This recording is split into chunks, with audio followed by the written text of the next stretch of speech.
May lakip sa gipabantayan sa kagamanan sa dakbayan sa Talisay maong mga bukirang bahin sa maong syudad. Ilabi na kabahin sa mga punuan sa kahoy nga posibleng matumba tungod gihapon sa kakusog sa hangin.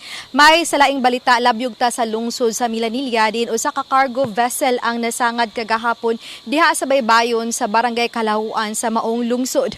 Matod ni Insign Abel Dumboy tigpamaba sa Philippine Coast Guard District Central Visayas nga nakaangkurahi sa kadagatan sa dakbayan sa Naga ang maong barko apan tungod sa kusog sa hangin ug bawd naputulan duha ka mga angkla sa maong barko gahapon.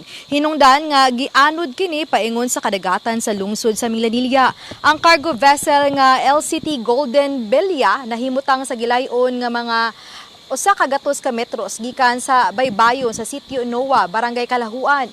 Sa inisyal nga pakisusi sa PCG, gikan ang barko sa Tawi-Tawi sa Mindanao. Padayon pa nga gimonitor ang sitwasyon ug kondisyon sa panahon. Usa sa plano nga mag-deploy og mga divers nga mohimo og hull inspection aron masuta kung aduna bay mga leak. Pagsiguro nga malikayan og mapangandaman ang posibleng oil spill. Plano usab may sa PCG-7 nga guruyon pagbalik diha sa Laud ang maong cargo vessel nga nasangad pinaagyo niya sa tabang sa tugboat nga moy mo guyod niya pabalik sa Laud. May Daghang salamat, Femari Dumabo.